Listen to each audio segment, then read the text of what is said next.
Perfect. And it's great that for us to be able to gather together again. It's great to see you all again. I know some people are still getting situated and comfortable for the evening tonight. Heard back a number of responses from our conversations last week, and looking forward to seeing all the new initiatives that are going to be taking place across the provinces over the next little while. As we gather tonight, it's great to be with you, and I'm going to invite Lisa to offer the acknowledgement as we begin.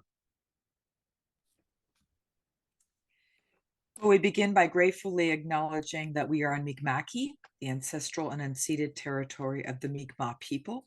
This territory is covered by the treaties of peace and friendship which Mi'kmaq, Wolastoqey, and Passamaquoddy peoples first signed with the British Crown in 1726. The treaties did not deal with surrender of lands and resources, but in fact recognized Mi'kmaq Wolastoqey title and established the rules for what was to be an ongoing relationship between nations.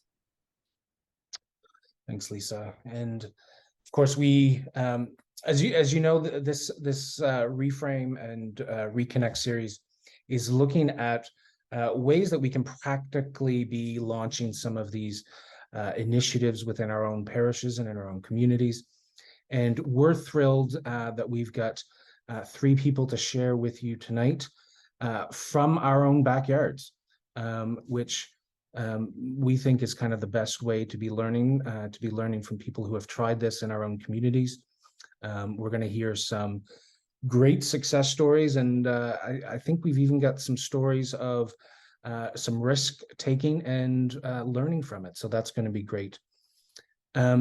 Similar to last week, we'll have the presentations, and then we'll take a moment to split us all off, just to have a quick conversation of, what are we excited about? What did we hear as we heard these presentations tonight? What can we take away from that?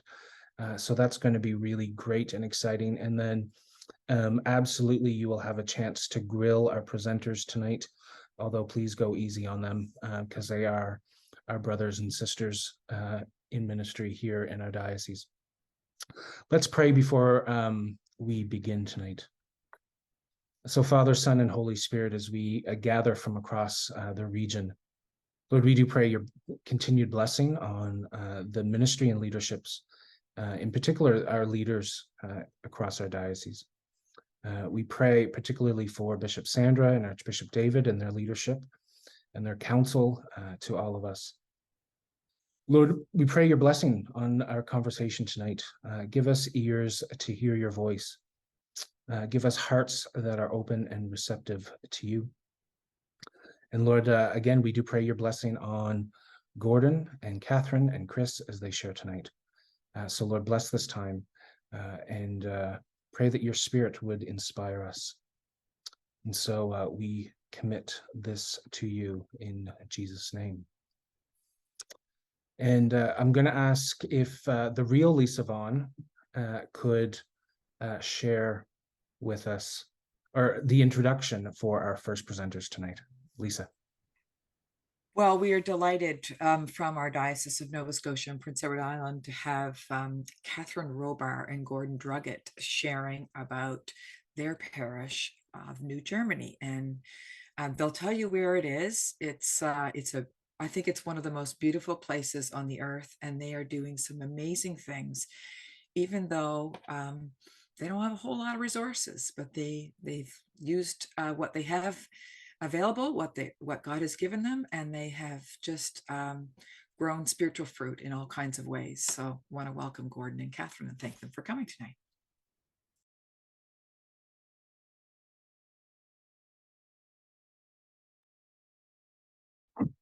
You ready to go? Well, as Lisa told you, I'm Catherine Robar from the parish of New Germany. If you don't know where New Germany is, the map of Nova Scotia, you all probably know where Halifax is. Go southwest from Halifax. If you find Lunenburg, go inland and head towards the Bay of Fundy. And we're halfway between the Atlantic Ocean and the Bay of Fundy. one of our histories that was written a long time ago said we're one of the few parishes in the Diocese of Nova Scotia and PEI that's untouched by the sea. We don't border any oceans. We have lots of beautiful lakes and rivers, but no ocean. Parish is almost 200 years old.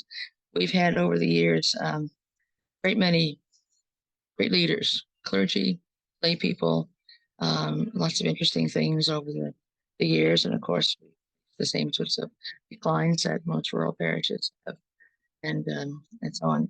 But one good thing about our parish is a lot of our parishioners, there are 15 of us, have attended some of the things like the More Mission Schools, Vital Church conferences. I had the privilege of being a connector and Connectors 2. If you don't know about Connectors, find out, ask Lisa, because it's a life-changing event for personally and for the parish.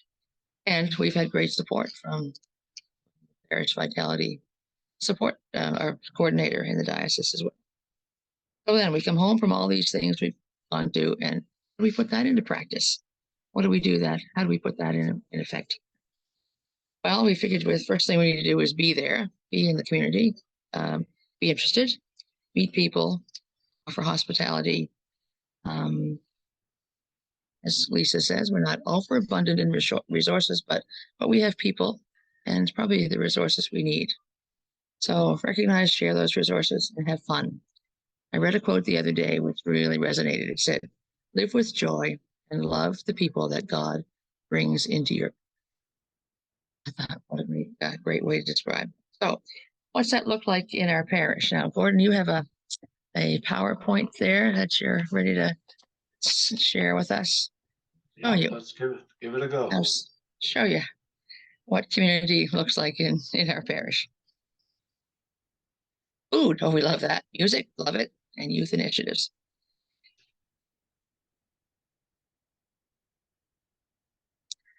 Okay, one of the really exciting and fun things which we did this morning, we have a weekly community cafe Thursday mornings from 9:30 to 11:30. If you're in New Germany, drop into the parish hall. There's free coffee and muffins and so much more. Go to the next slide there. This is some of our people. And if you look around, you'll see we're set up at tables. We have children, we have adults, we have young adults, we have older adults. And if you look really closely, you might even point that out, we have 2 dogs who regularly come. One you can see, to the left center, is being trained as a service dog. And the dog's trainer often brings the dog. The conversations that ensue are amazing. A lot of new people have moved to New Germany in recent years, especially more since COVID, but they gives them an opportunity to. Oh, Gordon and I have been coordinating this. We'll show the next slide, Gordon, and and so that's our clergy team there on the left. And you can see that we get into the fun of things. That was after a service that we had we're marking all Hallows, All Saints, and All Souls, and we came. If you aren't sure, we'd have fun with those things. So should say, Catherine, that yes. the responsibility is not that onerous really at the cafe. We've got a great team who does everything, and we can use for the most part just sit back and watch them run like clockwork. You're right. That caption, the burden of responsibility, it's not a burden. We have people from the church, but also from the community who come, and 8 o'clock, people are starting to show up, and there's a lot of fellowship in that kitchen. You'll see there's home baked goods and there's coffee just on the side there. Sometimes we've had some little demos. I'm making scones there, and there seemed to be some interest in that. We've had one of our community members gave a container gardening demonstration one day. Just because people are together, ideas are coming up and things are developing. Let's go to the next slide. We have lots of home baked treats. I guess heart-shaped biscuits, and and cookies for Valentine's. Fellowship. Halloween, we encourage costumes. We celebrate the various seasons. Connecting with community groups. The Lions meet in our church hall, and they decorate for some of their things, and we've been sharing the decorations, which has given us another connection with the group. As you see, we have a young person. This person, she happens to be my granddaughter, but she makes wonderful homemade donuts. But it's also exciting to know that people of all ages connecting in the cafe, and the conversations are not just, us older folks talking with older folks, but a great people. At Christmas time, there was a thought that we should have a potluck, so we stayed later and had lunch together, and there was no shortage of food sharing there. Also, as we were leading up to Christmas, because people were together, one lady came one day and said, "Do you think we could have a community choir?" I said, "Well, no reason why I couldn't have a community choir." Anyway, so before that morning session was over, Marielle had gone around and got a sign-up sheet. She said had 18 people who were interested in singing some Christmas carols and whatever. So this is at the cafe. We sang one morning, but we also sang at the Home for Special Care in the area, and at the church we were having an evening of music and quiet reflection, and sang there. So a nice back and forth, a nice relationships develop between new community members and the things that are going in the church. One thing at the cafe, sometimes we've asked, okay, what's missional about it? Just little things, like sometimes we put quotes on the tables. It could be a quote from the Dalai Lama, or a quote about community, and it may also have a scripture quote, and so on, and some conversation and some great relationships developing. Gordon, do you want to add anything about the cafe from your perspective? Yeah, you've mentioned a couple of the spin-offs, but there have been times like some of the younger members remember that occasion, and they wanted to just have another occasion where they could plan it themselves, and they did, and they planned a day, and it was amazing to just watch the kind of connecting these younger couples, some with kids, some without kids, but and a lot of them like newcomers to the area, people who've moved into the area and don't know that many others, and so there's real kind of community building in that, and we're seeing so many of those kinds of things happening. So it's pretty amazing. That's true. There's so many wonderful stories. After we were going for about a year, one of the ladies who had moved to the area, she lived on a farm in Bart's Corner, and in a sort of a complex with her daughter, and she hadn't made many friends, but when she came to the cafe, she did. And when they had a family gathering at their house, she said the day at their sort of family barbecue, she said, because of the cafe, I now have friends that I can invite to these gatherings. And so many stories of people making the connection. It's so much. Yeah. Yes, go ahead, Gordon. I was going to say that, the whole thing began, maybe you mentioned this, but, just the idea of one person, one of our lay members, lay reader, who's moved away since, right? Just kind of had a thought for some time, talked to some people, and the next time just gave it a try as an experiment, and it took off, and then they moved. So that's how Catherine and I sort of came into the leadership. Catherine approached me and said, "I'll take this on if you will help," and so we both kind of took it on as a team effort. But it's been amazing to see the people from the community who've gotten involved. No shortage of helpers. As a matter of fact, we've had to kind of slack off. We started kind of setting a schedule and stuff, but it kind of felt like the regulars were kind of not wanting to let go as much, and so. But there's never a problem with baked goods or people to help and rotate people around so people can get out and socialize and stuff. So, yeah. Okay, well, let's move to the cupboard. Your next slide, Gordon. We've been, again, as many parishes, with COVID, we had to re-examine how we worshipped. And we discovered that we really liked having conversations in our worship time.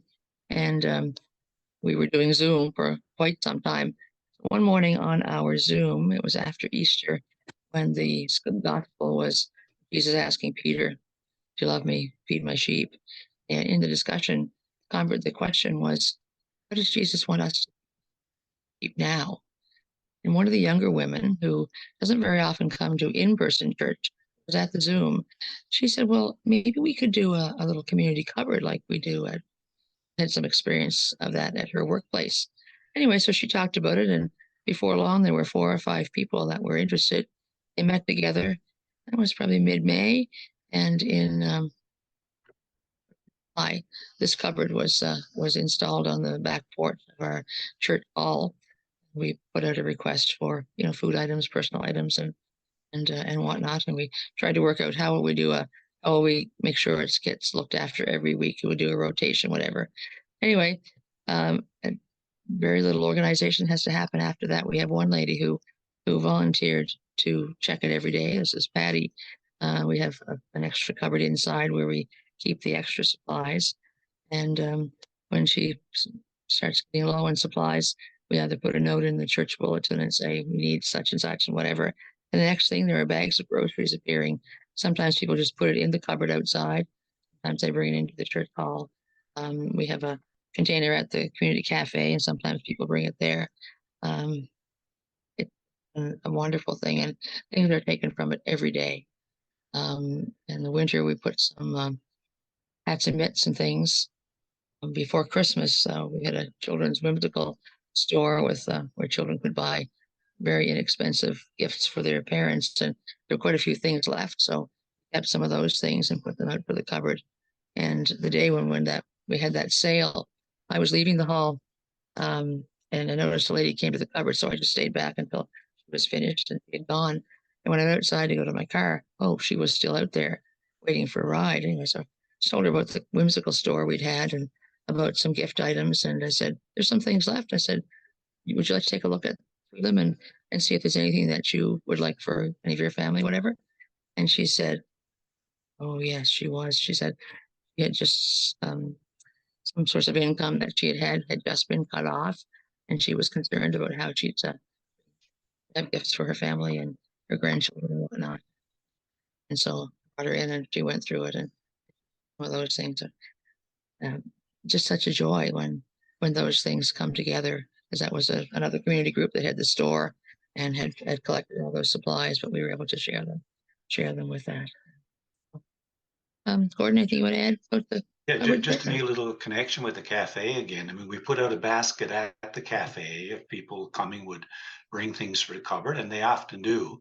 But we didn't say with the cafe, we just have a donation jar, that people can donate. Coffee and the treats that we have are free, but there's a donation jar, and people have been so generous, and we've been able to do a lot of other outreach work through that. I mean, we supported 2 local families at Christmas time. We made significant gift to the Primates Fund, through their gift catalog thing that they do. And I don't know, you might remember some of the other projects that Catherine. Yes, 2 of our local schools have free stores where people can go, similar to the cupboard, where they can get food items or clothing items and so on.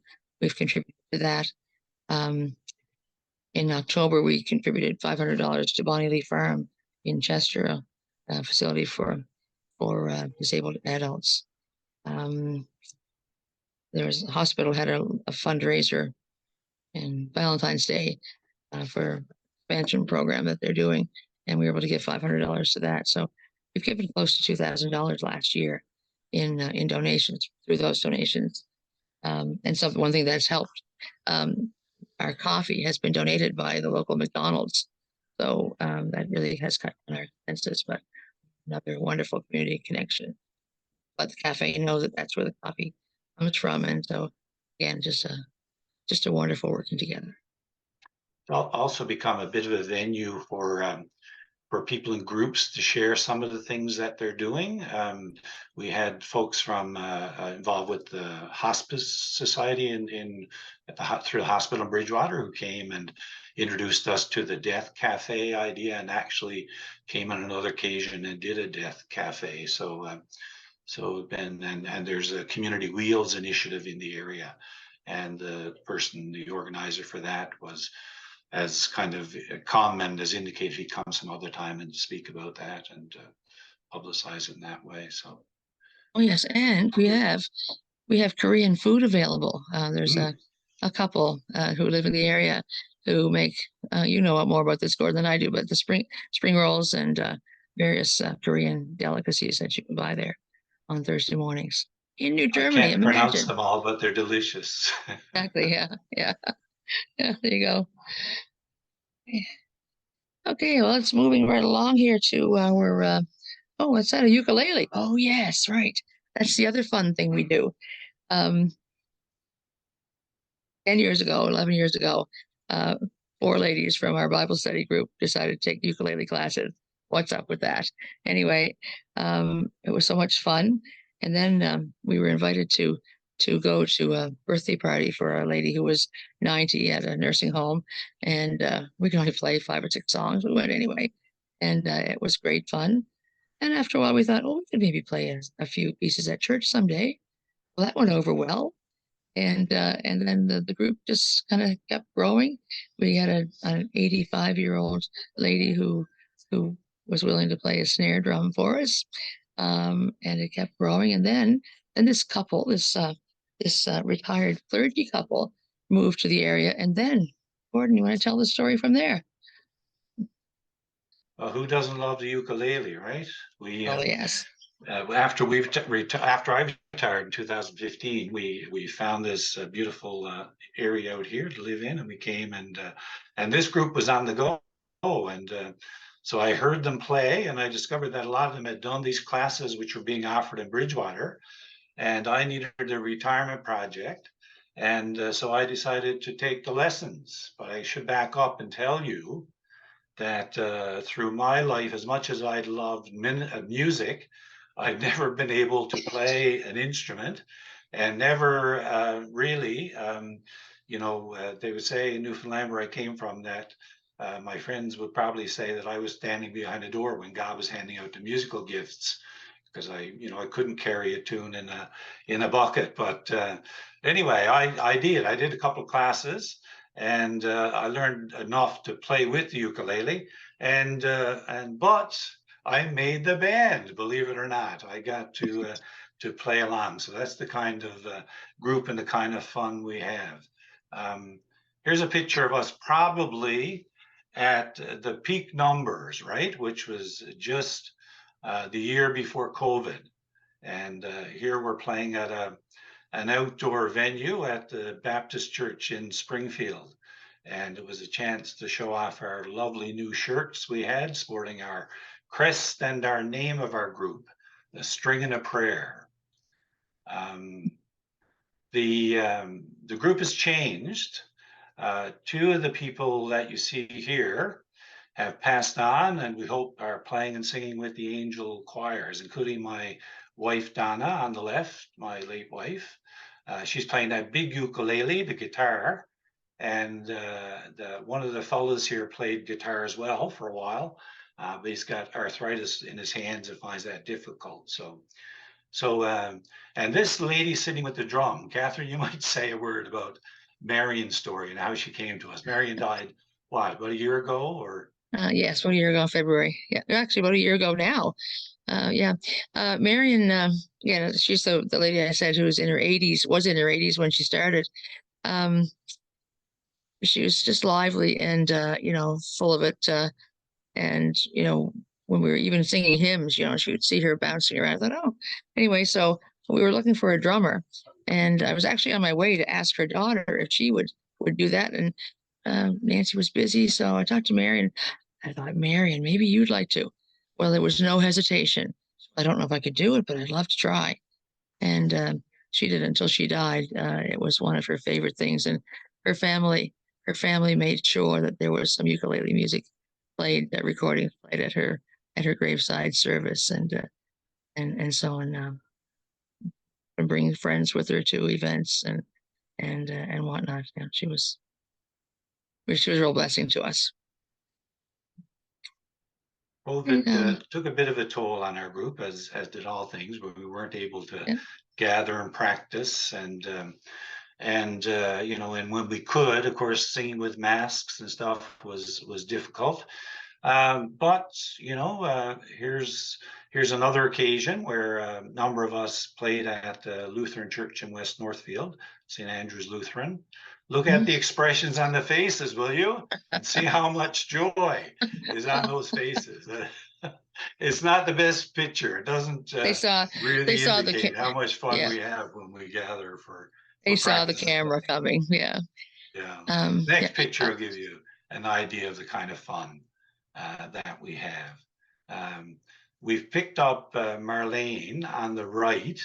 Marlene is a retired music teacher from local high school, and she's become, you know, a real resource to us in finding music and you know, writing the music in a way that we can play it and so on. So we're still kind of growing. We're still recruiting. The good thing about this group is, I mean, if I can get in, anybody can get in. And it's not about the quality. It's about, you know, having fun together and sharing the joy, which we try to do. And we do that in churches, as you've seen. In our own church, we play. This picture is at our cafe church, which we do once a month at least. And we provide music there usually. And we go out to a couple of the seniors' homes in the area as well on a regular basis. So we're doing lots of fun. So there's two sides, I think, to this ministry. One is that going and entertaining and leading in worship, but the other side is involving people in the group and enabling them to have the opportunity to share their gifts and to grow their gifts, right? Because I've learned more in playing ukulele by being part of the group and practicing and playing with them than I did even in the lessons. So. Yeah, there's always room for more people.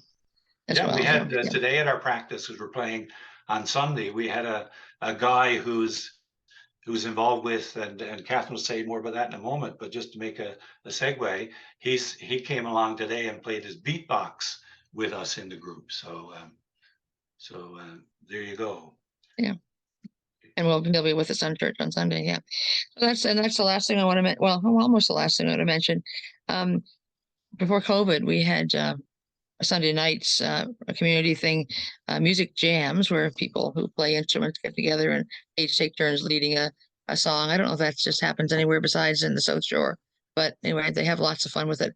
Anyway, the person who had been doing them for us died, and we were hoping that we could find someone else to do it. We put out a few feelers and we prayed, you know, maybe there's someone who would like to do that, because it meets it welcomes a whole other group of people into our church hall and in the community. Anyway, so last summer, one Saturday morning, two ladies in the church and I were in my dining room, and we were actually doing the Vector Safe training in preparation for our Community Roots Day camp, when a car came into the yard. It wasn't a car I recognized, and they didn't either. Anyway, the doorbell rang. I went out, and Jim, who's in the plaid shirt there on the right in the photo, and his wife, Carol Ann, were on the doorstep, and they said, we were wondering if, you know, we might be able to, do music jams in your church hall. Well, I was dumbfounded. I said, yes. And I said it so quietly, he didn't hear me. His wife said, and he asked me something else. She said yes. And I said, you're an answered prayer, an absolute gift. Anyway, so we talked about it from there, and by mid-September, the jams were up and running, and Sunday nights between 7 and 9:30. Between 30 and 50 people gather in our church hall. Some of the performers up front and what an audience that comes. And I've gone to help, and a few of us from the church went to help. And we sort of did it out of duty, but we're saying we can't imagine it. We can't. I was so surprised how much I'm enjoying it, and the people that we're meeting, the stories that we're hearing, the joy that's there, and the camaraderie. Again, it's just a real gift. Jim is coming with us to church on Sunday to play the beatbox, and others are interested as well. So developing. Did you mention the Roots camp? Oh no, I didn't. And we've for a long time had been struggling how to do children's ministry in the parish. When COVID started, we decided to send a letter to each of the children in the parish. If they had connections with the parish and were still in the area, we got a letter ready for different age groups and sent that out. And then on the seasons, Pentecost, Christmas, send them some age, try to make connections with them. And but we still didn't have anything organized, no messy church, no Sunday school or whatever. But last summer we applied for the Community Roots Day Camp, and we had 5 absolutely wonderful days with these children. We had 4 adults who came as volunteers. There were 17 kids that came for the program. It was just a real gift. It was for the diocese. People in Nova Scotia probably know about it. Program of worship and games, activities, and together, and so on. Struggle now with how to follow that up, how to continue the community that we had there. And that's a work in progress. And we're open to suggestions for continuing that, but we've already applied for another that's coming as well. So anyway, they're just pretty ordinary things, but we've been having a lot of fun with them, and just blessed to see the response of met and be able to share with them. That's us. Anything you wanted to finish up with, Gordon, or that's? No, that's it. Just apologize for that red line down through. I'm not sure how that got there. I don't know if you saw it or it was just on mine. Not to worry. So as my son says at the end of our phone calls, that's all I got for you. Some of this, I mean, it's just our area and our local context just, makes that possible. It may not sort of work everywhere, but hopefully there's some spin-off, some ideas here that might spark and might work in some of your contexts. So.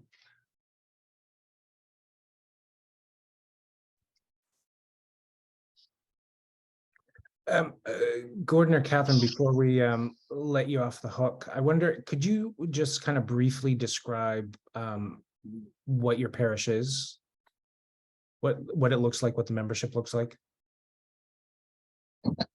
Well, when I was young, there were 7 churches in the parish, 7 congregations. Now we have 2.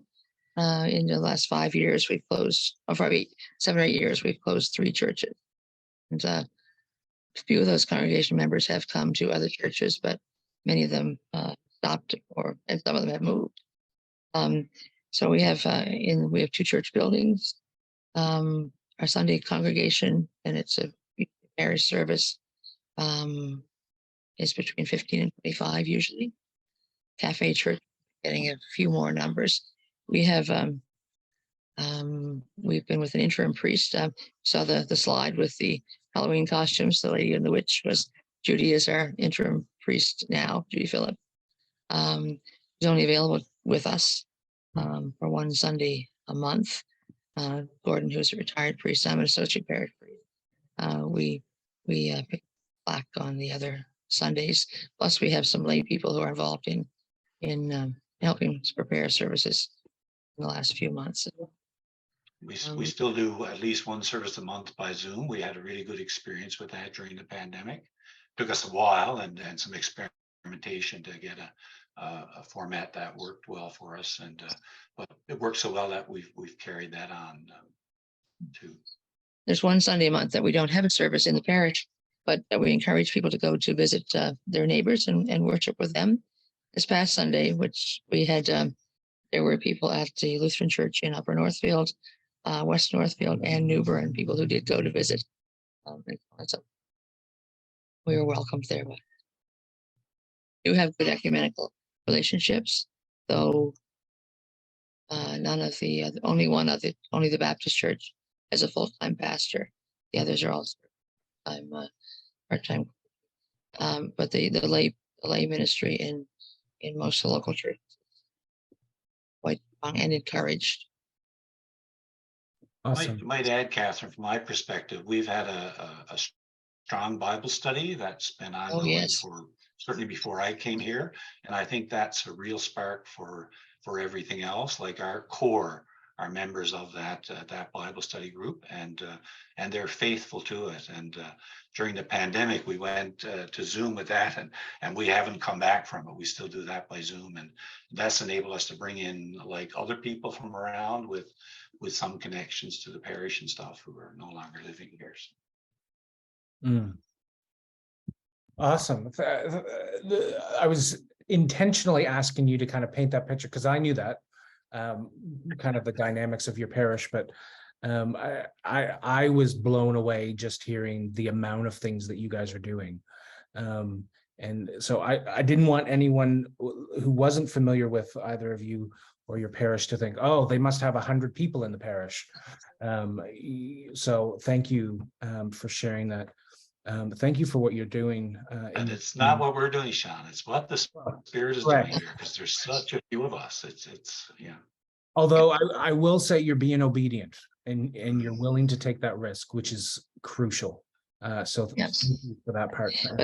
But honestly, so often, especially at the cafe, we just stand back and say and watch the animated conversations and the people that are connecting. It's look what happened today. Like it's it's just such joy to see relationships. Absolutely. Thank you both so much for sharing. And I know this just is a snapshot of what's going on and what you're doing. And I'm going to invite us to kind of travel up quickly the highway. And I'm going to invite us to take a little snapshot of a beautiful community here in Brunswick. And Chris Hayes is with us tonight. He's one of our parish priests here in the Diocese of Fredericton. And Chris has been in a few parishes in the diocese. Chris is incredibly gifted. I wouldn't be saying this just because he's about to do a presentation, but I'd say this to him at any moment or about him at any moment. I'll let him describe kind of the context that he's serving in.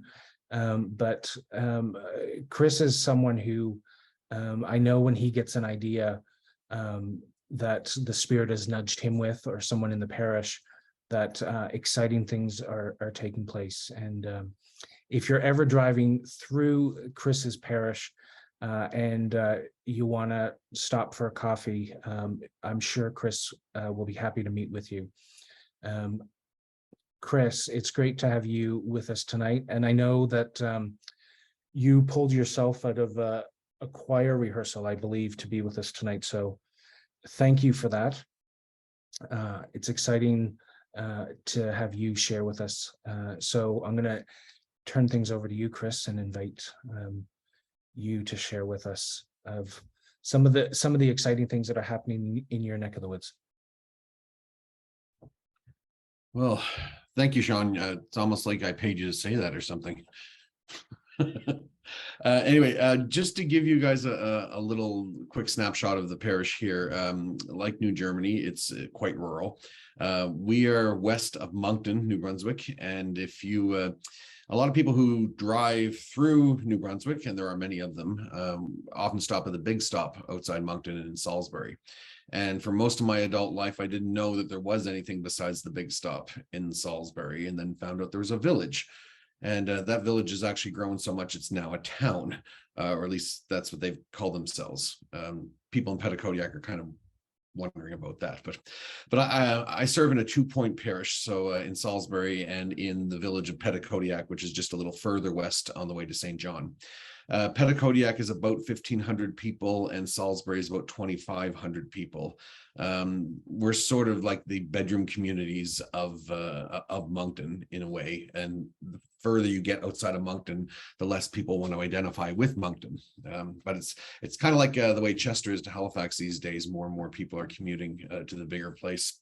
That being said, we have 2 very old buildings, one built in 1870, one that was built in 1889. Like most congregations, we are primarily older, but that hasn't stopped people from being nudged, as Sean said, by the Spirit. Some of us are kind of black and blue at this point, but when I came here about 10 years ago, the parish was in the midst of a kind of crisis of identity, trying to figure out who it was, where God was leading it, and what God wanted it to look like. And when I arrived here, one of the churches that actually just recently been up for sale, although it shouldn't have been, but that's a different story. But it had been closed for a few months, and we asked to have it opened. And so we ran with 2 parishes. So today, like every parish, we've had our ups and downs with population and new members and older members. Our congregation in Petitcodiac, where I live, actually, its typical Sunday congregation is about 12 people. And in Salisbury, it's somewhere between 24 and 27. So we're not huge numbers, but that's okay. We delight in being a little smaller than some of these other places. So, as I said, the communities in which we live are small, but like a lot of places in the Maritimes, have been welcoming a lot of new people moving from other places, which is kind of exciting for us in a way. We actually have a Filipino restaurant downtown in Petitcodiac, which is kind of odd for us. It's kind of like, I guess, Korean food in New Germany. Which is probably kind of a new thing there. So I'm not sure why Sean picked us or picked me to talk tonight, because we're kind of just, we feel like we're just doing what churches are supposed to do. And I know a lot of what I'm going to talk about is probably something you're all familiar with, because it's things that lots of churches do. What we're trying to understand is how to best use the resources we've been blessed with so we can bless other people. And again, in small communities, those blessings are shared about quite often. What I'm going to describe is probably more about the relationships than the actual ministries, because it's really the relationships that are most important. Like most presentations too, I'm going to talk to you mostly about the things that did well. There's lots of things that bombed. I mean, really bombed. I'm going to show you a picture a little bit later of a wonderful kid on a bike at a bike rodeo, and he was one of 5 that showed up that day, which was interesting. But when we had the bike rodeo that day, we didn't realize there was a major basketball tournament going on in the school. And it was a tournament involving every kid who could spell the word basketball under 16. So that was a major reality check, I guess, for us to do a little bit more homework. But a lot of what we're doing too is in reaction to what we've seen. We don't just start doing something in hopes people will respond to it. Everything comes about from an either expressed need, a perceived need, something about what we've sensed and what we've prayed about and where we've been nudged. One of the first things, and if my wife were here, she would tell the story a lot better. When we first moved here, she's a daycare worker, and she was just starting a daycare in our home. And she noticed a lot of people walking around with strollers and things like that, and not a lot of time, but not much to do with the kids. And that led her to start thinking about, and we prayed about how to minister to this. And so a play group started that ran for a very long time, right up to COVID, for preschoolers. And a lot of people that moved to the area took advantage of that. Other things among children's ministries all came from someone noticing something and hoping to be able to meet a need. So probably because pictures say 1,000 words, and you don't want me to say 1,000 words tonight about every picture. So I'm just going to share my screen here, and we'll go through here and see what happens. Maybe nothing's happening. We good? Okay, a little music here. Chris, I can do you turn it want- up. just alternate which monitor Sure. you're on. Oh, am I on a different monitor? Yep. Just a second. Shall I continue as I am? Sure. Sure, he says. Okay, let me go back here for a second. Okay, so one of the things that we started doing, just because there wasn't much for kids to do on the weekends, were children's dances. And the middle schools had their dances. As I'm sure some of you remember, saw cops in the gym at lunchtime.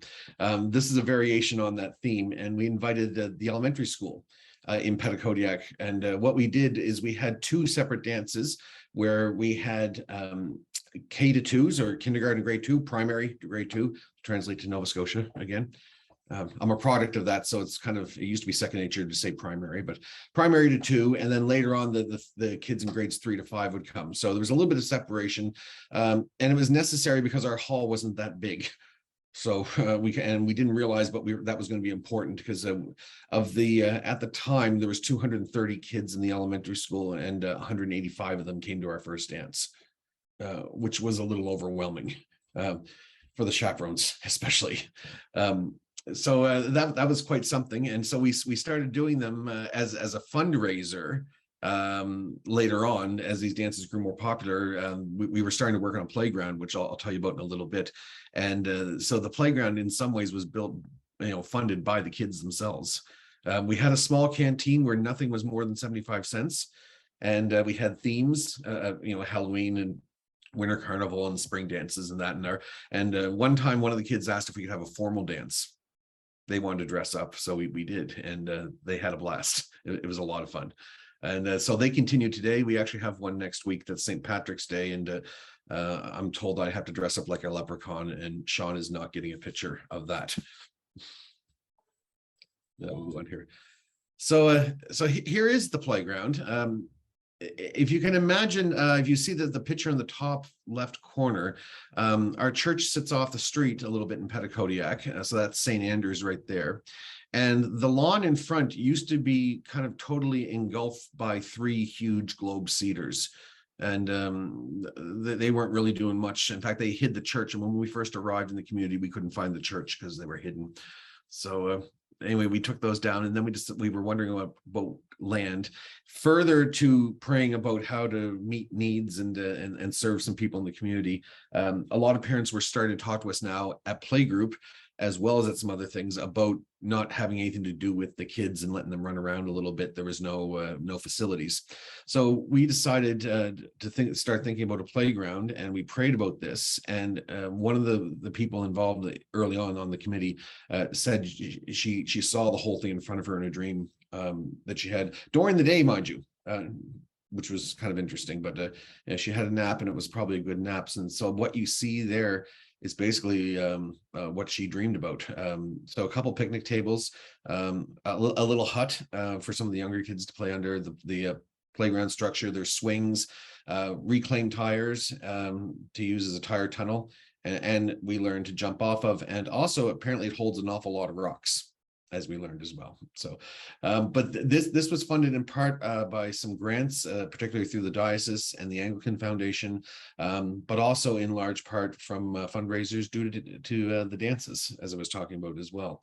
Some of the people in the community were great. The guy that plows our driveway also happened to be in construction, so he did some of the site prep and provided the rock and things underneath. And my wife, being in daycare, knew all the rules. Sometimes we thought she knew too many rules because we came up against them a lot of the time, but all the things around overlapping open space and things like that were adhered to, and we're actually above board on like beyond the rules and the regulations on most everything, which we're kind of excited about. So the playground, it doesn't just sit there. It is used quite a bit. Not only right now it's being used for sliding. In fact, before I came down here, there were some kids out there at night sliding, and but we do a lot of things with planned things, which means food, and telling people about food, and they all come out for a fun day, and we do have additional games on the lawn below. And we get to, as you can see in this picture, there's grandparents, there's parents, there's kids, and there's a couple dogs running around here somewhere too, hopefully not in the sandbox. anyway, that's an example of some of the things that have been happening lately. And this was the preschool that started out. This was several years ago. COVID kind of put an end to this in a way, because when we tried to start it, it just didn't take off again. But that might just tell us that God was finished with it, or finished with us doing it. So we moved on from there. But the legacy from that is that a lot of these kids are now the ones that come to dances and things like that.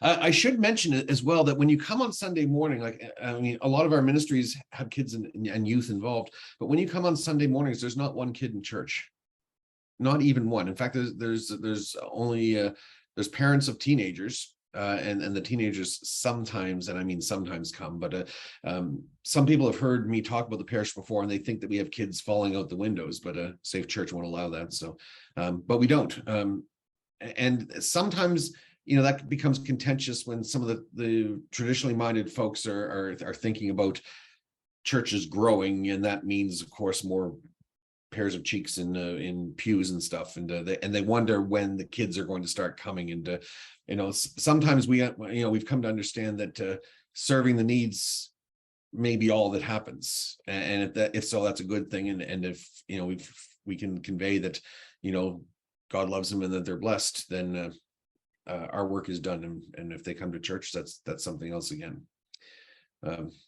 Here's an example of one of the bike rodeos. You see all that open space, or there could be kids all around there. This was in Salisbury, and one of the things that's important that we felt was really valuable is that this didn't happen just because we decided to do it. We don't have big parking lots and things like that. I included the poster here because along the bottom you can see that the CIBC Bank, they provided the parking lot and a little bit of funding. A local business called Aaron's Coffee House provided, they made up a special little drink, a summertime drink for kids, then gave them a free coupon. Velo Sports donated $20 gift cards to everyone, and the dollar store was involved in donating gift cards as well. Plus the village of Salisbury, it was a village at the time, they helped promote it as well. So it was a whole partnership of things that happened. And even if one kid didn't show up at all, there was something to be said about the church and community businesses working together. As it was, we did get those 5 or 6 kids that came. They had a great time, and some of them we didn't know, and we've gotten to know them, and we now see them out and around, and their parents too. And you know, there's a benefit in that, because it's not always about a number. So some of the other things that we do that I don't want to say gives us good credibility in the community, but does help us to make connections with people we might not otherwise, is going to the care homes. And as you all know, when you have a care home in your community, of course, it's not just the people who live there, but it's the people who work there and volunteer there, and the families of people. And so it's an extended community in itself. And so, you know, we have our Sunday morning choir, and some of them will come once a month, and we go down and sing at one particular home, and we go do some caroling at Christmas, and that's really good. And sometimes people will join us who aren't in the church either, which you know, we're thrilled to have them. They usually sing better than we do, but don't tell the choir I said that. Yeah. There's some more of the playground, and I imagine some of you are familiar with the Godly Play program. So we have 2 Godly Play trained storytellers, and what we do sometimes is have a Godly Play afternoon or morning where we gather in the sandbox, which lends itself particularly well to the Exodus story. So when you talk about crunching those people through the sand and hearing it and feeling it, and one kid starting to dig a hole and try to bury his person, which biblically we can talk about that sometime, but it's a lot of fun, and that comes you know, with food and everything else. But we've had some kids come out to that. And one of the things that's important for this here too to highlight is that one of the things we really struggle with is how to invoke a gospel call within a lot of what we do. You know, I can't stop a kids dance in the middle and preach for 10 minutes. And at a bike rodeo, you know, we do offer to bless bikes and bless helmets and bless heads under helmets, but it's not something people are expecting. And we're very sensitive around what one person called entrapment, you know, where you're invited to do something and then there's always a string attached or something. And so we're trying to be sincere about what we do, and that we do it, you know, for the sake and the need and the benefit of other people. And should the opportunity come up, and it does from time to time, we try to speak about why we do, you know, what we're doing. And some people have different ideas about how much or how little of that there should be, and we struggle to understand that too. But we keep praying that you know, the opportunities to do what we're supposed to do are made clear, and that's what happens. So at the bottom of that slide there, you'll see what just looks like 2 boxes, and well, that's exactly what they are, raised garden beds. But they represent something here, in that the local garden club had somebody who built a bunch of them, built like 9 or 10 of them, with the intention that the garden club use them around the community. And so they started looking for places where they thought the community, where it could be noticed, could be enjoyed, or places that could be improved upon. I'm not sure which lot we fell into, but these are right below the playground on the lawn. And they left them with us to do what we wanted to with them. And so our idea is that right now, they just arrived in the fall. Our idea is that we're, through the local daycares that use our playground quite a bit, we're going to invite them to look after them and see what happens. So that they have a place, because neither one of these daycares have space to have their own gardens or raised beds or anything like that. Incidentally, the kids that are sliding there tonight actually had figured out a way to put a path right through here, right through the middle between them. So they weren't born yesterday. But some of the other things that we also try and do is maintain connections. You know, a lot of churches are involved with their local food banks and things like this. We have found that there are groups that are looking for places to meet, that they need more than a classroom, but they don't need a whole gym. So we offer our hall, which is a medium-sized hall, for different things. And so weekly we have an art club that meets there, which they really enjoy. But we also lend our hall to craft fairs a couple times a year, which are important because they don't have a lot of places to sell their wares, so to speak, especially at key times of the year. A few music groups, not a whole lot, but a few come through here, or we make plans to meet with them. So some of you might be familiar with Infinitely More, a group that we're friends with, and they come to visit us every time they're through. And we also do, every couple of years, we do a dramatic reading of Charles Dickens' Christmas Carol to raise money for the food banks here.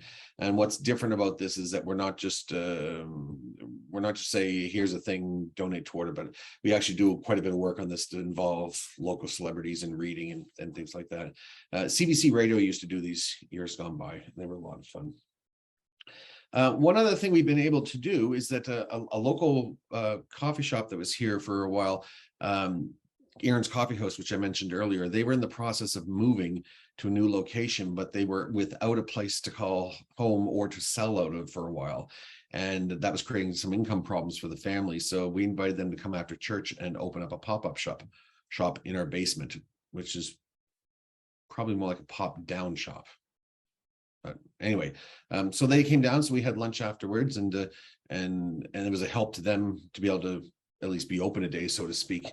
The other thing we've done with them when they were in Salisbury, they're not here anymore, but we partnered with them to use their space to set up a thing where we gave away free art kits to kids who could take them off, create some sort of artwork, bring it back to the coffee shop, and they'd be sold for donations, and then all the money that was taken was given to the school, which was in the midst of building an outdoor play space for the middle school and the high school. And so we have one of the high school teachers in the middle, Aaron from Aaron's Coffee House, and me, and all three of us had worked together to help them raise a little more money toward their goal. So thankfully, with a local business, we were able to do that, because you can't shop in a church on Wednesday night when it's locked up. Sad to say. So just a few other things we've done. We had a nativity lunch before Christmas, which we do every other year or so, and then we invite people from the community to bring their nativity sets to just to show, so people can have a look. So we had 40 different nativity sets made of 13, I think, was different materials. Served a basic lunch, and then all the money went to the food bank. And this came about because someone said to us, I'm so glad I don't have to go to a church just to see a nativity set, that they're sort of ubiquitous around. And it's one of those few religious sort of images that are almost universally accepted still. And that's what spawned this idea. So we do that every other year in a different church. The other thing we did this year is we had a pumpkin decorating time for the kids. What you see on the right is our hall, which has more paint per cubic meter right now than I ever thought possible. But they painted their pumpkins, and we're quite happy to display them afterwards. And here's one little girl who's actually Ukrainian. Kia is from Kyiv, and her family moved here a couple of years ago. And yeah, she's very, very proud of her pumpkin, as you can see. So last thing I want to show you, because this might sum up everything for us. Back in October of 2021, the schools, things were shut down again as the pandemic, did its upflow and downflow and things. And the school, everything was suddenly shut down for, I think, 3 weeks or a month. But the kids were really upset because they couldn't have their Halloween parties in school and everything. And the woman in the middle picture there, she had this idea that perhaps the church could help out. I mean, this was like the day before kind of, and she said maybe the church could throw them a Halloween party. And of course, me as the rector with the 15 things on my mind went to, oh, I don't have time to do this, and oh, I'm not sure if we can find anybody that'll do that. And she said, don't worry, I've already got people called. So anyway, that's her son Connor's on the left there, and the two of them had rounded up just about everything, including decorations, and they looked after things in a way that a few of us in the church could also help out get things ready. So we had ourselves quite a little Halloween party there, and the playground that you saw earlier has kind of been taken over a little bit, and there's a little display of things. So that's, I don't think anything like this is reinventing the wheel. I'll just take my screen off here now. I don't think we've reinvented the wheel in any particular way. Where are we here? But I do hope that we've been doing what God wants us to do, because otherwise we're not a church if we don't. The other thing that I'm really thankful for is that at different times, some folks have looked at the church numbers and said, oh, they do the projection that goes down, and they've wondered if we'd be here in 10 years, 5 years, 2 years, or anything like that. And it's not about sticking around as much as it is about being the church. And the more we ignore comparing ourselves, I guess, to other people or even to ourselves, and the more we ignore that and just get to the work of being church, it seems that the more successful God has made us. And we're successful not by numbers, because I've told you what our numbers are, but we're successful in that we feel like we're doing something, and that's everything in a way. So anyway, that's everything. Thank you so much, Chris. And for those of you who don't know Chris or the communities he's in, every so often Chris and I get together for coffee, and I can tell you, traveling with him, I can always tell kind of, how much community engagement a leader in the church has when I spend more time waiting for him to not be talking to people in the community while we're having coffee. You're just trying to get me to buy next, aren't you? Well, there's that too. Chris keeps trying to make me pay for everything. But thank you, Chris, for sharing that, and for the leadership that you've had in your parish for the last 10 years. It's really encouraging. And as you highlighted at the beginning, the building where the playground and everything is was closed when you arrived, and hidden by some shrubbery. Certainly some things are happening in the spirits at work there. Thank you for that. Lisa, do you want to just kind of quickly explain to folks what we're going to do now? We're going to move into some breakout rooms. For how long, Sean, do you think? Just about 4 or 5 minutes. Just conscious of the time that we have. And we'll come back after that and have some Q&A with our guests, Chris and Gordon and Catherine. And the question, as we send you into the breakouts for discussion, is what are some of the principles that you can draw from these examples? What are the things that might apply? And it doesn't have to be the exact same kind of context. It may be a different demographic that you might, but seeing what's around you, what God has made available, and how you might use that to be the hands and feet and heart of Christ in the neighborhood. So we'll send you off for a few minutes and we'll see you back. Perfect. Thanks so much, and blessings to Bishop Sandra. And don't forget to come back, because there's some exciting news at the end of the Q&A. So we'll see you in a minute. Welcome back, everyone. I know it was a short amount of time to be chatting, but hopefully there's some ideas that are spurring in your heads and in your hearts. Before we wrap up, any questions for our presenters?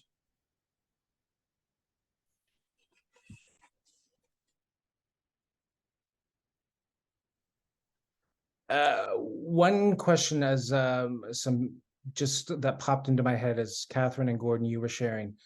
You mentioned that McDonald's is providing your coffee for your cafe. I suspect I know the answer, but I'm not sure that everyone in the room would know the answer. How did you get McDonald's providing your coffee? Well, one of the managers of the local McDonald's is a member of our congregation, and he offered. We said, thanks. And he provides it for us around. Perfect. What often, there are, as we heard in both presentations, there are local businesses who are really willing to invest in community projects that are looking to impact the community. So I bring that up because I know McDonald's does have a priority of impacting their communities. 20 some years ago, when I started in youth ministry, the local McDonald's at the time, I don't even know if you can serve it anymore, but that wonderful, some of you will probably remember that wonderful orange drink. And I use that term loosely. That's probably how I had hair. It was a drink. It was a drink, but how whether orange referred to anything other than the color was questionable. Correct. But 20 years ago, it was nice and refreshing, and they provided my summer outreach in the neighborhood with all the cups and the coolers, and I just had to show up and stock up on whatever that syrup was.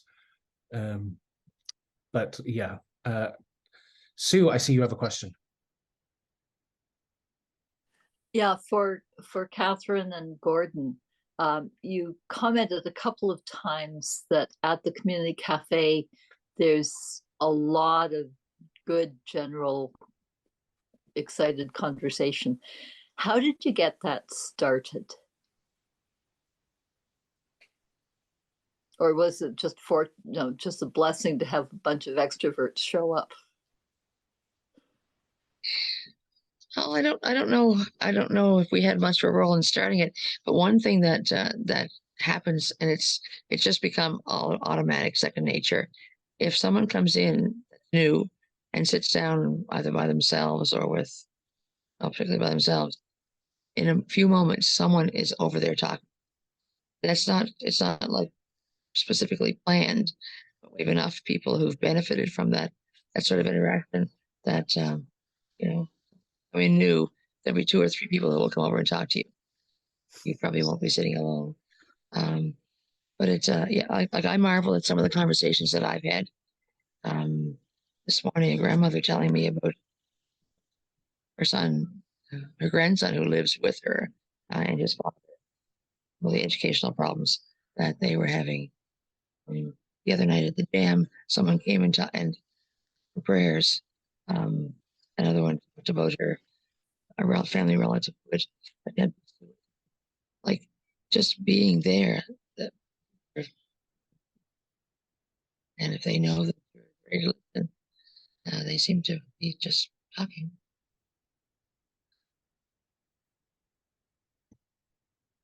I guess maybe if you want to encourage conversation, just know that they're being, seems to be.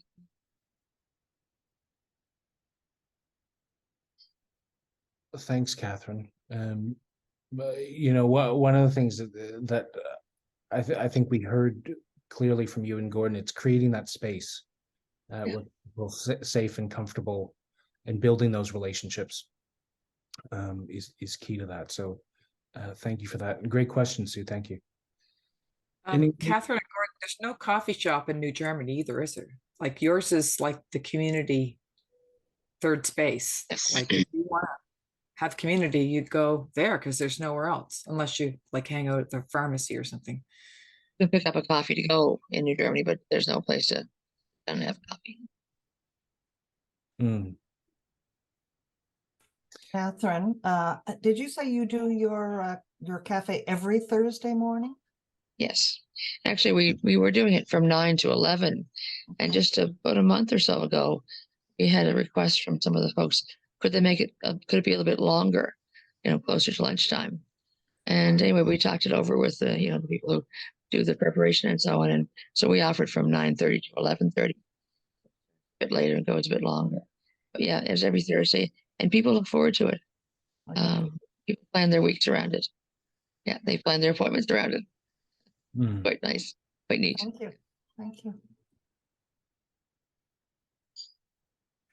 Thanks, Donna. Brianna.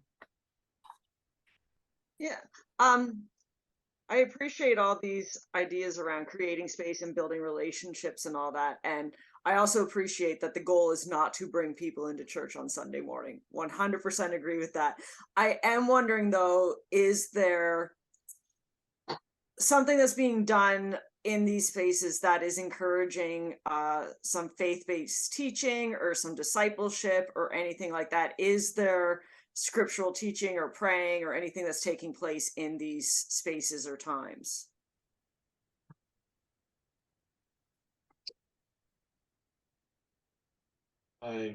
In our instance, I think, Brianna, we Catherine mentioned the little quotes and stuff we put on the table. Sometimes those are scripture verses, and things that are going on in the church. We mention, or we have posters and that around for people, and on a couple of occasions, because it is so similar to cafe church that we do, we've said that we're doing cafe church in this kind of way, and we've seen some of the folks who come to the cafe end up coming to the cafe church as well. So there's and of course there's teaching there, obviously, right?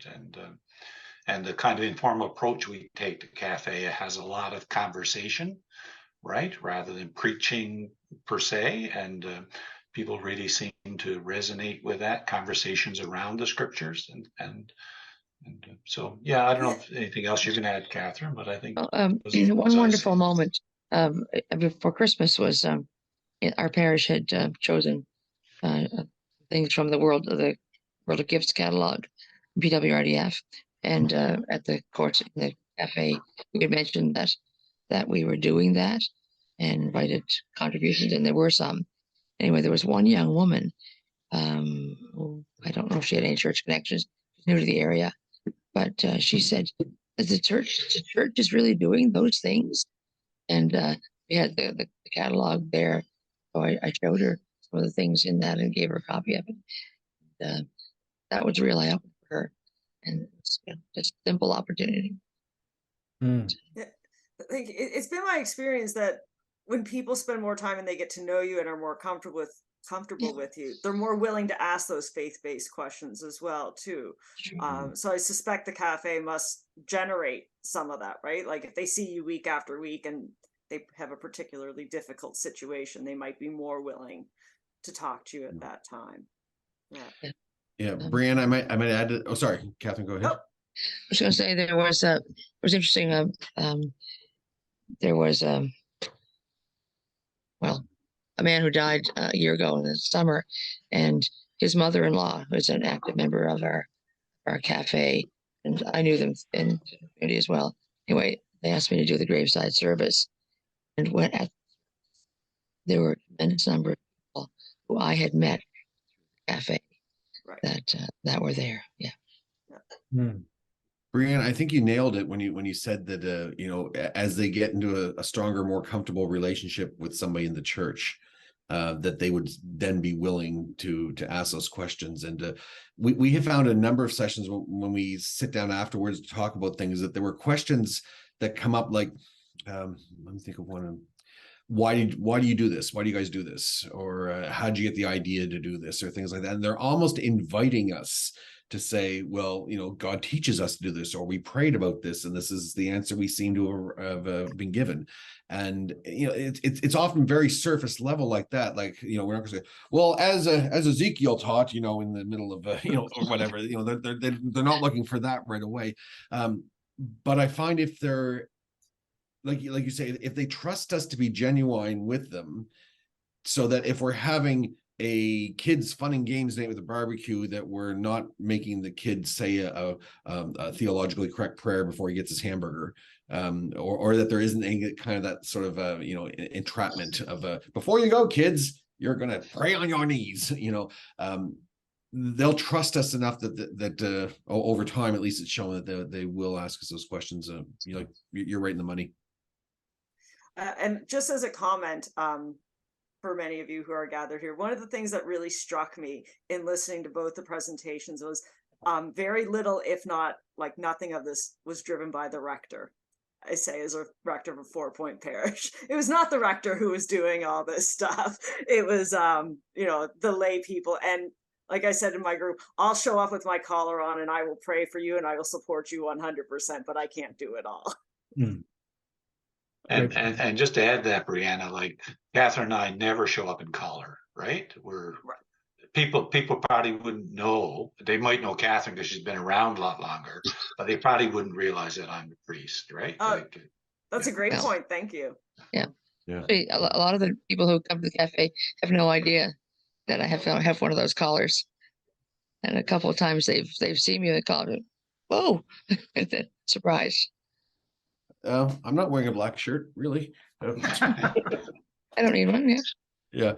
I do most of the time, but for no other reason than it just identifies me to someone who might not know me or know what I am. And I'll tell you, as a kid, I was accosted too often by people who threw in the pastor card later on, like, "Oh, you're talking to a pastor, kid," and I feel like I've been gotten, so I don't like to go get people. I'll give all my collars to Sean now, maybe. On that note, Shirley, I'm going to throw the last question to you. Okay. Hi, Chris. This question's for you. Early on in your presentation, you made the comment that it's not about coming up, if you like, with these fabulous ideas or these ideas that we think the group at the church thinks are absolutely fabulous, and we'll do it and hope that someone shows up, kind of thing. Right. That your endeavors were really based on where you could see an identifiable need for community. And you mentioned about, the moms walking with strollers with the young kids, but they didn't really seem to have a place to go, sort of thing. Yeah. And well, that sort of clued you into a need. I was just wondering, did you do anything formalized or semi-formalized within the community to try and identify those needs? Did you go around and talk to, schools and these groups? Like, how did you know? Right. You're new there at that point in time. Yeah, that's right. I was new there, and my wife even more so, because I was getting out right away and she wasn't as much. So it might have been the fact that she wasn't out as much that she saw these things that I couldn't. So the play group was a perceived prayed about need. Over time, we'd approach the schools, and we have a great relationship with the schools, and it's maybe one of those things about rural communities more so than urban. I don't really know, but we're very welcome to do, as a church, to do just about anything in the school, because they trust us not to be proselytizers, I guess, or something at that moment. But we did go to the schools and say, sort of those basic, how can we help? Is there a need that perhaps our members could help with, that sort of thing? And they didn't say anything specific at the time. There's always a few things like, we need more EAs, to help with, some kids at lunch, or, reading to younger kids. But honestly, the older kids are better suited to reading the younger kids than we are. But we would ask things. When it came to the playground, we did do some formal checking in to learn that the other playgrounds that were on private property were only available to the public for very short times. So we knew that during the day, the Boys and Girls Club playground was used, the school playground was used, and the playground at the swimming pool was in such a state of repair that you really were playing with your life going on that playground. So we did understand that there was a lack of available resources during the day for parents. So that helped affirm what we already thought we were being pushed to do anyway. Yeah, but we do try to check things out. We do try to measure. The bike rodeo I mentioned was an example of a complete bust, because had I asked around, or anybody in our church asked around, we would have found out about that tournament quite quickly.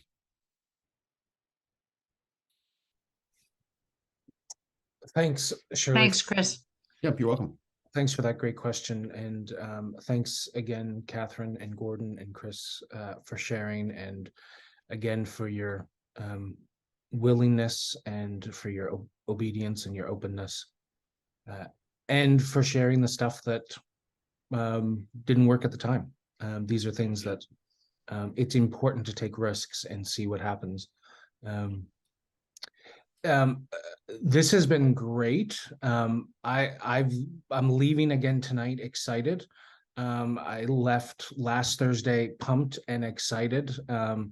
For till about midnight, my energy level was pumped, and I had the Friday off. I don't have the same luxury of sleeping in tomorrow, but this has been really exciting, and I hope this has just kind of sparked, as Lisa and I were planning this, the whole goal was to spark some thoughts, to get everyone thinking about some things that could be working in their parishes and in their communities. And so again, the recording will be up tomorrow on the same on that same page that this series has been on. Feel free to share it with people who, I know there's been a number of people who for a number of reasons couldn't be with us in person tonight, but who've been emailing saying, send me the link as soon as it's done. These recordings are there as resources, so they will be left and available to you all. And there'll be some more details that both Lisa and I will be sending out to our respective dioceses about next month's series. However, just to kind of give you a lot of these things, particularly the last 2 weeks that we've been talking about, require, we recognize some of these things require money. They require paying for heating bills, or putting up playground equipment, or, et cetera, et cetera, et cetera. Next month, we want to help you find the money to pay for it. So we've got next month's 2 sessions are looking on alternative sources for funding these types of things, because believe it or not, there are thousands of dollars in our communities that most foundations and groups that disperse the money say don't get used because people don't approach them. And I always advocate you don't have because you didn't ask. And so there's loads of ways. So the next month's series, we want to give you some tools and tips for how you can be doing that kind of stuff. So there'll be more details coming out in the next couple of weeks from Lisa and I on that. Yeah, hope it's been a blessing for you. Lisa, I wonder if you would pray us out tonight. My pleasure. Thanks. Let us pray.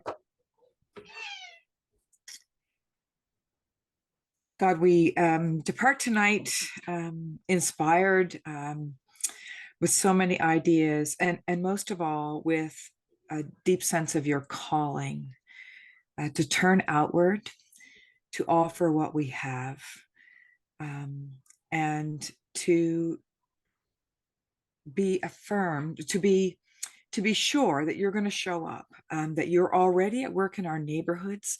There are people of peace who will join and partner and give and serve in so many ways. We don't need to do this alone. And in fact, it's better if we are building these bridges with people and organizations and businesses in our communities. Help us to go away tonight with fresh eyes. Help us to have ears that pick up the sounds, eyes that pick up the sights of where we might lean into and find some way to serve people in our neighborhood. And maybe it's with children, or maybe it's something around food like a cafe or music or activities, and maybe it's something else. Help us to see, God, where you want us to step in and serve and offer what we have, that we might make a difference in the lives of people, and especially that we might have an opportunity to introduce them to you, the God that loves them. And there's no greater gift than to introduce someone to you. So we pray for those ways that we might respectfully, in love and grace, offer this gift of the gospel that truly transforms lives. So we commit all this time, look forward to coming together again. We ask this in Christ the Lord. Amen. Thanks, Lisa. Thanks, everyone. On your way out tonight, make sure to grab your gift bag on the way out the door.